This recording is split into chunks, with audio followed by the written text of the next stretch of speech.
As you start this piece, think you are in the tonic key and you are going to move right away to the dominant.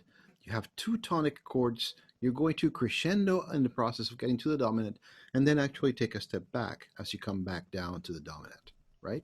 So you have F major to start out with. Then you have the dominant, you have a C7.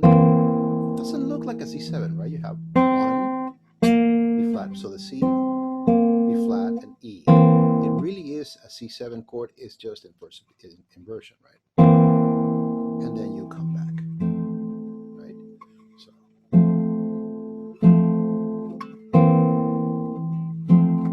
Right? And as you look at the right hand while you do this, you're putting more weight as you go along, right? More, and then come back, right? And then you have a series of thirds. Let's talk about what happens while you move through those thirds. We're talking about basically the second measure, second half of it, right? You want to lead with your ring finger, with your third finger. That's your guide finger. Once you engage the first two strings, and keep on guiding with your ring finger. Now, notice this is C and E, right? Take a closer look. Right, and you're going to repeat those same notes, but it's nicer to actually get them on the 5th fret with 3 and 4. Right? You get a different sonority, it's much warmer, right? And then you land finally on the B flat and D, right? Right, and then you begin right there.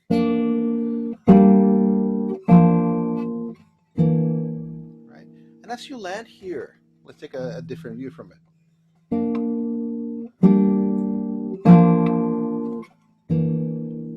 It's important to actually land with 2 there. I know it's easier to use the 1 finger there, but you're going to need to grab a C right away over here. So it's imperative that we actually use the 2nd finger when we land here.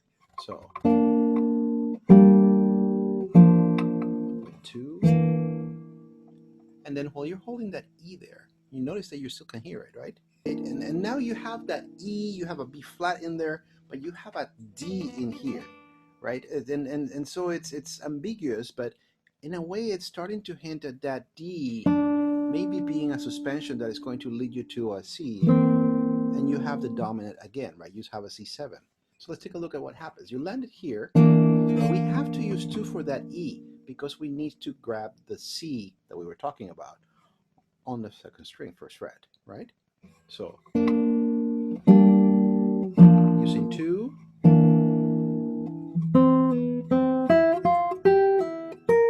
that's a very important note. That's a B flat right there, 6th fret. That's another very important note on the 2nd finger, right? So here we are actually already outlining that dominant, right? All of this is on a chord of C7, so somebody can play through that, just vamp through that as you're actually doing that run, right?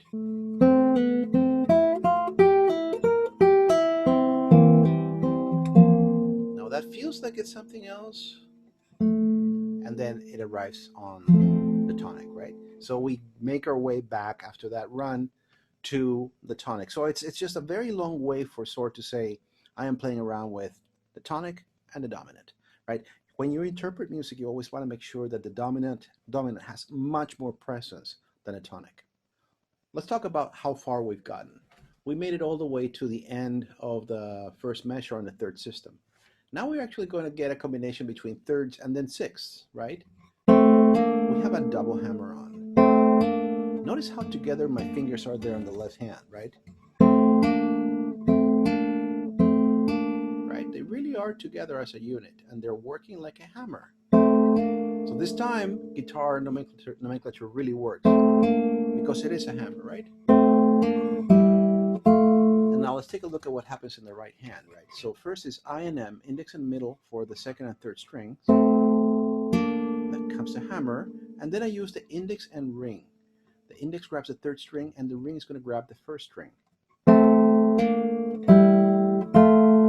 Right? And then I'm going to jump all the way to the 5th fret.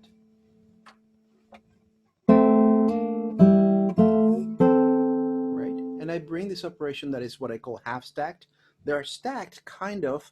I call it half stacked because there's an empty open string in between the notes that I want, right? Now, it could be more than one note. When I refer to half stack, it's just one empty string or, you know, 4 empty strings, right?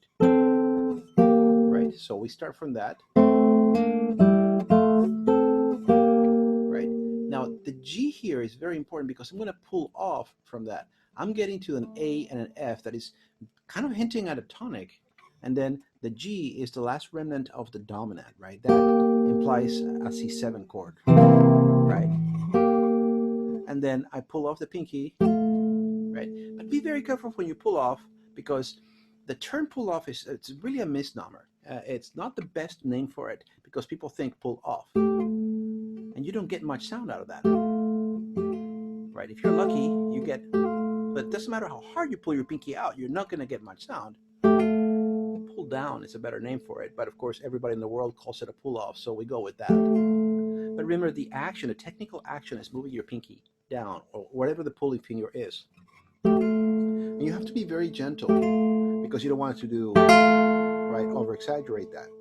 So it's really important to practice and getting used to that motion, right? So if we actually start right there one more time, we're in the third system second measure.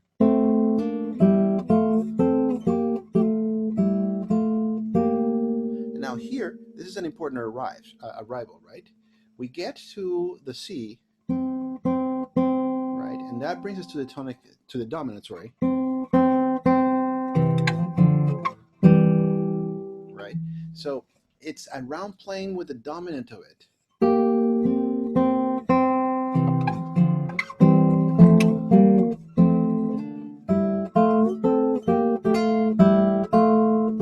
Crescendo. That's my most important note. Then I have an E and a C that I'm barely brushing on the right hand, right? My important note, and then I move to my next note. Right? And what happens on the other hand? Notice that I'm still holding the C, right? So it is more difficult to do this, but it really is what Sor was after, right? So it's so that you actually practice holding a voice and make these other voices. This is why this is an etude, right? You're trying to overcome a technical difficulty. Right? So you really are working with making these voices quieter that you're working so hard at, and keeping this voice that is just static the loudest.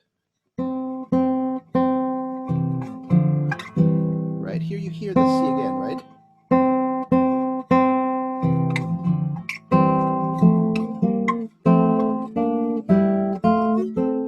The pull off. And again. Now things are going to change once you arrive here at the tonic of F major, right? Right?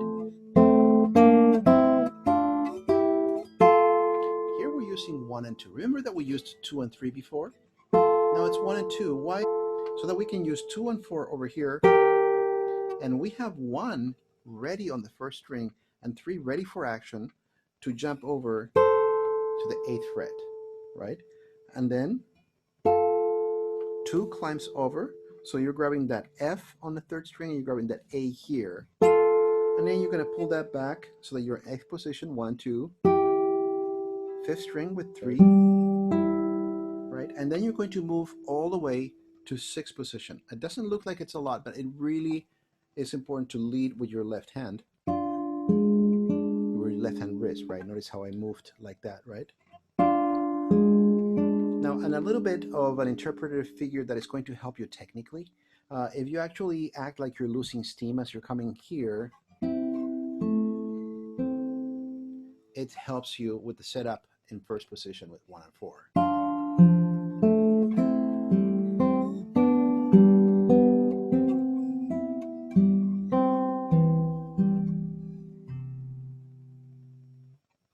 Let's talk a little bit about it, right? So you came out of this, we're looking at the last 2 measures of the 4th system. Thirds, very quiet, and then here comes the C again on the 2nd string, right? And on the right hand, remember, you're always putting more weight on that middle finger that is grabbing that C, right? Here I start with the ring finger, right? And what do? I basically I straighten out my middle finger so it puts more weight on that string. So I basically brush this too and get a more stiff pluck out of that middle finger, right? And here I am on a tonic. I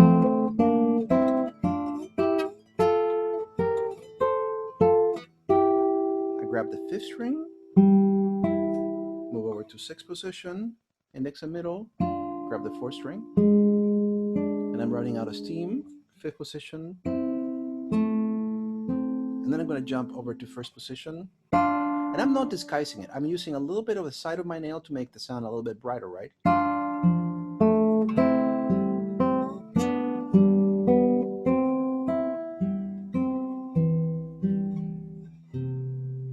Right, at that arrival, you could actually do something like this. Right, let me show you what I did.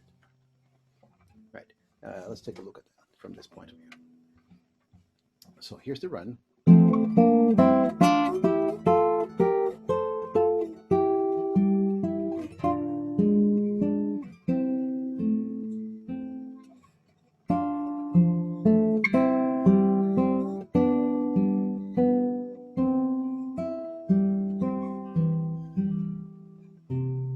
Why am I grabbing that C with 1?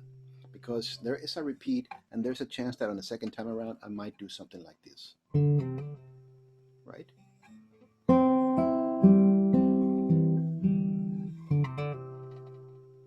Just an ornament, right? That's just D to C, right? Right? Very, very light, very gentle. It's just the end of a phrase. Then we move on to the next section of the piece, right? So a little bit brighter, it says grazioso, but at the same time we start piano, right? Right, and it's a good idea to start quiet because you are on the dominant. You start on the C7, and the dominant has much more effect. So you really have to grow up until you find yourself on that 3rd beat where you're going to really execute that C7 chord, and then you're going to come back on the next downbeat, which is ironic. On downbeats, you really want to give a little bit more stress or weight onto the notes or chords that you're playing there in a 3/4 like here. But really, it's the harmony that is dictating the way we are putting emphasis on tones, right? This is all a game between C7 and F major, right?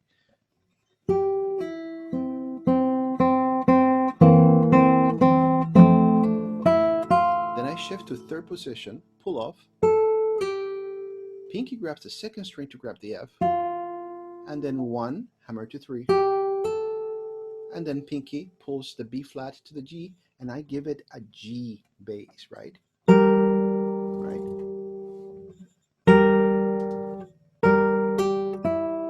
All right, so let's take a look at the beginning of that 2nd section. So we're looking at the 4th, 5th, 6th system, right?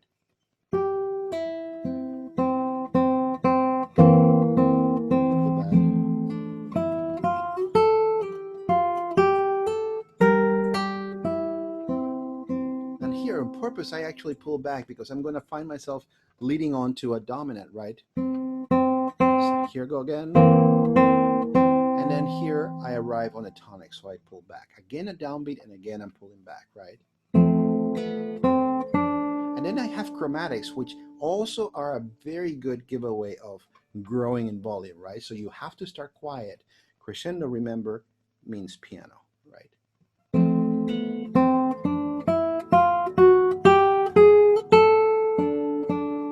Dominant. This is a different dominant. This is a D7 chord. We have an F sharp here, right? That is screaming D major, and that's the dominant of G, and that's exactly what we have next, right? And then we move the pinky over here. Now, interesting development as you arrive here with 3 and 4, right? There are C's there, and the temptation is going to be to grab that C with 1, but then you're going to be in trouble. So you want to grab it with a bar. We call a hinge bar. You're only going to need the 2nd string. Then you have an E, 2nd fret of the 4th string. And then here comes an F major chord. And then you're fully engaged on a bar. You grab the 1st string. And the reason why we landed on a bar there is because of the next measure, right? The next to last system, right? So you are grabbing the first fret, fifth string and first string, the third fret of the second string, you get a D, and then 2 and 4 are gonna stack also on the third fret, third string and first string, right? On your right hand, you're gonna use I and A for that, right?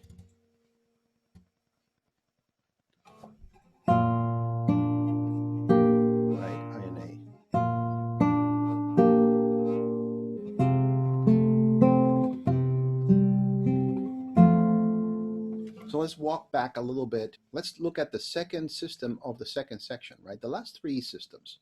So you start on an F major chord, you start quietly. Crescendo. Crescendo, then resolve. Change position to first. Land your bar, half bar, right? It's a hinge. You're only interested in the second string at this point. Here's the fourth string, second fret. Here comes your F major chord, right? So you're pulling back and you're grabbing the first string here. Here comes your B flat on the fifth string, 2 and 4, F major chord, right? And then F major, so 1, 5, 1. And this is the last hooray of the piece. We're actually going to see a series of secondary dominants, right? Third position, right? Fourth string, third fret. C grabs on the third string, fifth fret. And then second finger grabs the E flat, right? And then bar and the pinky. Then you move forward to fifth position, same thing, right? But crescendo, right? Louder. And then you do it on seventh position and you break the pattern, right? It's diatonic. So you just have to move your operation over, right? So you're using your thumb on the fourth string, index on the third, ring on the first. You're skipping the second string here, right? Then you land on F major to close the piece. For 2 beats, then you're going to get a C7 and you finally close the piece, right?